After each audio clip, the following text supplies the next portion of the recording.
इसको लेकर क्या आपका दोष है? मेन मुद्दा ये है। क्या नाम है आपका पहले? मेरा नाम नंदलाल शर्मा है और मेरी उम्र 75 साल हो गई। और मैं 75 साल के पीरियड में ये लगातार 4 दिन से जो वारदात हो रही है, मैंने मेरी लाइफ में नहीं देखी। और ये अभी कोई विशेष नुकसान नहीं हुआ है कि लोग बाग सतर्क हुए हैं कुछ तो, और कुछ पुलिस की पेट्रोलिंग भी बार बार 2 बार हो रही है, लेकिन चोरों ने अपना काम नहीं छोड़ा है और वो बराबर अपना काम को अंजाम दे रहे हैं। तो बच्चों में, महिलाओं में, गांव के बुजुर्गों में, युवाओं में, सब में दहशत है। और हम पुलिस थाने में भी हम गए थे तो उन्होंने पूरा आश्वासन दिया था, लेकिन उतना करने के बावजूद भी वो अपना बराबर रोजमर्रे में ही अपना काम करते आ रहे हैं। और सबसे पहला उनका एक ही तरीका है, आगे से कमरा बंद करते हैं और फिर घर में घुसते हैं। 1972 में इस गांव में चोरी हुई थी। उसके बाद में पूरा गांव दोनों साइडों में बराबर सुख से सो रहा था। कोई भी यहाँ कोई बड़ी वारदात नहीं हुई और न कोई चोरी का कोई ये रहा। ये 4-5 रोज से हम देख रहे हैं कि ये आए दिन कभी किसी के घर में घुस जाते हैं, कभी किसी के घर में घुस रहे हैं। तरीका एक ही है। आपका किसी पर शक है क्या? नहीं, शक तो बिना कोई पुख्ता सबूत के बिना किसी को हम शक के दायरे में नहीं ले सकते। आप एक जो बात बताई कि विशेष नुकसान नहीं हुआ है, हाँ, तो मनफूल जी के घर पर जो जिस दिन हमने पूछ के भी गए थे, भाई 1,00,000-2 लाख रुपये का हम मानते हैं, 1,00,000-2 लाख रुपये का उनका नुकसान हुआ है। तो उन्होंने ज्यादा बताया था। ज़्यादा बताया तो हो सकता है, मेरी नॉलेज में नहीं होगा। हाँ, हो सकता है, हो सकता है। उनका जो उन्होंने लिखा है वो सटीक है। वो जो उन्होंने लिखा है ना, वो मतलब बियांवार लिखा हुआ है उन्होंने। तो अब आगे आप क्या कार्रवाई करना चाहोगे? हम ये कार्रवाई करना चाहेंगे कि चोरी किया हुआ माल मनफूल का बरामद होना चाहिए। और ये पूरे गांव में यदि कोई गांव का है या आसपास का है, कोई और कोई भी है, वो पकड़ा जाए तो गांव के सामने मौजूद उसका माफी मांगे गांव से कि मैंने गांव में आतंक फैलाया है, मैंने गांव में लोगों को परेशान किया है, और आइंदा से इस प्रकार की कोई वारदात ना हो। हम सरकार से भी ये मांग करते हैं और हमारा इरादा ये है कि सीआई साहब ने हमें पूरा आश्वासन दिया है। हम 1-2 दिन और इंतजार करेंगे। उसके बाद में हमारा यही है कि भाई हाई लेवल पे मिट जाएंगे और फिर गिराव करेंगे थानों का और आगे की कार्रवाई में आगे बढ़ेंगे। हालांकि हमें ये संतुष्टि है कि सीआई साहब ने जो कहा था कि मैं पूरी कार्रवाई करूंगा और आपका माल बरामद करूंगा, तो वो बार बार बेचारे वो भी क्या कर सकते हैं, वो तो पेट्रोलिंग बराबर कर रहे हैं। जब गांव में पेट्रोलिंग करते हैं तो खेतों में चले जाते हैं। तो इससे ये जाहिर होता है कि कोई न कोई ये इस वारदात को अंजाम देने वाला वो पूरा भेदकार है। ये इससे अंदाजा लगाया जा सकता है। और आगे कहाँ जाने का विचार है? फिर आपने ये बताया कि आगे जाएंगे, वो कहाँ आगे जाएंगे फिर एसपी साहब से मिलेंगे। एसपी साहब से? हाँ, जिले के तो वही है सबसे बड़े सुपरिटेंडेंट। और फिर उनसे भी नहीं पार पड़ेगी तो फिर सीएम का घेराव करेंगे। आज तक कितने घरों में वारदात हो चुकी है? आज अब 6-7 घरों में घुस चुके हैं। एक तो यहाँ पहले तो महेंद्र योगी के घर में घुसे, फिर एक वो क्या नाम है, किशनलाल वर्मा के, और वो ना सत्यवीर कुमावत, और फिर ये यहाँ बाबूलाल वर्मा के घर में, और फिर सतबीर योगी के घर में, और मैं ये मदन लाल मास्टर है उस साइड में, उसके घर में, और मनफूल के घर में। और कल कल इतना करने के बाद भी वो यहाँ कुएं पे जाके घुसे हैं। क्या मामला था भाई साहब जो आपका ये? रात को करीबन 10:30-11 बजे के करीबन की बात है। उस समय भाई का लड़का पढ़ाई कर रहा था और वो बैठक के अंदर था, बाहर मैं अंदर सोया था। उसके बाद ने उसने कॉल किया कि हमारे बाहर की साकड़ लगा दी गई।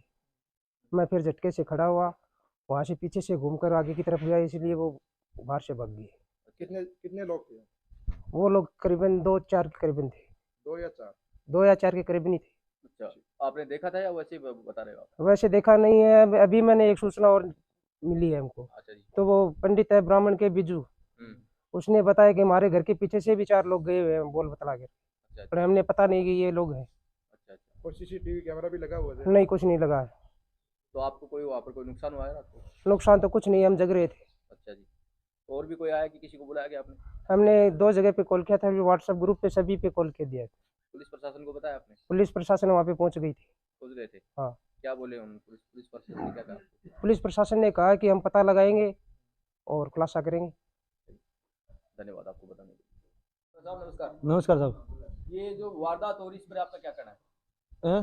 जो वारदात हो रही पिचाणा गांव में इसको- प्रतिदिन, इस पर क्या कहना है आपका? साहब इसको पकड़ेंगे जल्दी जल्दी। पुलिस प्रशासन से आपकी बात हुई क्या? हाँ हुई साहब। क्या आश्वासन दिया उन्होंने? उन्होंने बोला कि 2 गाड़ी लगा दी साहब, अच्छा और जी। 2 आदमी गश्त बढ़ाने की बात की है। गांव में भी कोई मतलब यहाँ गश्त करता है? हाँ गश्त करते हैं साहब, हम सब मिलकर गांव 5 गांव गांव में कौन करता है यहाँ पर? महेश जांगीड़, सतीश, मनोज जांगीड़ और पवन शर्मा, ये सब करते हैं साहब। हाँ तो आए दिन मतलब कि यही करते हैं और कोई अब ना, बदल बदल गए सब। बदल गए? हाँ। अच्छा जी। ये वारदात जो पहली वारदात हुई थी वो कितनी तारीख को हुई? वो 24 तारीख को रात को। 24 तारीख को। और उस दिन से अभी तक मतलब वारदात? हाँ गश्त भी चारी सब गाँव की, तो पुलिस भी आ रही है सब। गश्त कर रही है? हाँ रात को एक गाड़ी आया था, दोपहर रात को। धन्यवाद। नमस्कार साहब। ये जो वारदात हो रही है पिचाणवा गांव में प्रतिदिन, इस पर आपका क्या कहना है?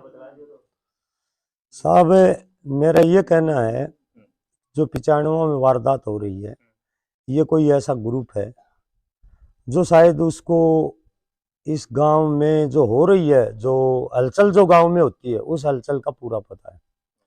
इस वजह से ही ये वारदात हो रही है, क्योंकि इसका तरीका एक है, जो सिस्टम एक है। जाते हैं तो वो एक साथ जाते हैं या अलग अलग जाते हैं।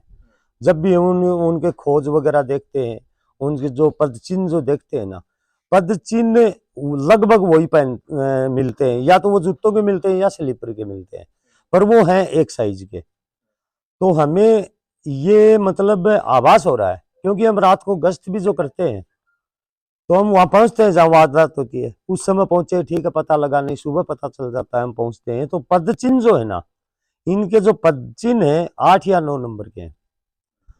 और मेरे को लग रहा है कि ये इस गांव में कहीं न कहीं से उनको ऐसा आभास हो रहा है, और जो ही उनको सूचित होता है वो पहुंच जाते हैं। कल ऐसा हादसा हो गया कि हम गांव में गश्त कर रहे हैं तो वो खेतों में चले गए। तो खेतों में तो एक एक घर रह रहा है। अभी वो अपनी सुरक्षा खुद की कर सकते हैं, पर उनके साथ 4-4 आदमी जाएंगे तो एक आदमी कैसे सुरक्षा कर लेगा।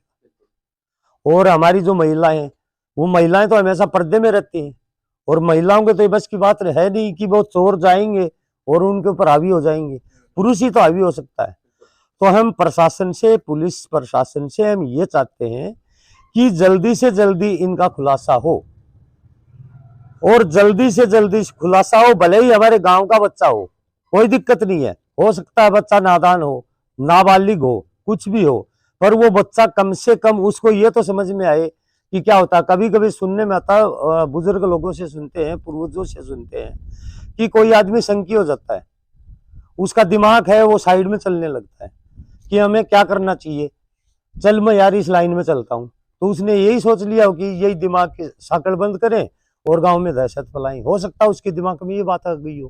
दहशत फैलाने वाली बात कैसी हुई है? दहशत फैलाने वाली ये हो गई ना, देखो मनफूल जी के घर पर जो इतना बड़ा नुकसान हुआ तो दहशत फैलाने वाली बात कौन की? मनफूल जी के घर में वो बाद में पहुंचे शायद, पहले तो जहां भी गए हैं उनको कुछ बरामद तो हुआ नहीं।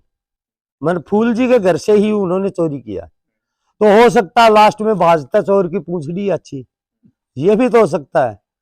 भाई बोल तो सकते ही नहीं, जब तक देखा ही नहीं है उनको तो हम कुछ नहीं बोल सकते। इरादा उनका अगर चोरी करने का है तो फिर वो जो ही कुंडी लगती है और कोई आहट होती है तो वो भाग लेते हैं। सीसीटीवी वगैरह उस रोड पे आते नहीं है, ये भी तो एक बात है कि सीसीटीवी जहां जहां जिन गलियों में लगे हैं उधर से नहीं आते, दूसरे रास्ते से आते हैं। इसका कारण क्या है क्या नहीं है, ये तो पुलिस प्रशासन खोजे। गांव वालों को तो पता चल ही नहीं रहा, गांव वालों को पता चल जाता तो अभी तक कोई कार्रवाई हो ही जाती। तो गांव वालों को कुछ भी नहीं पता है।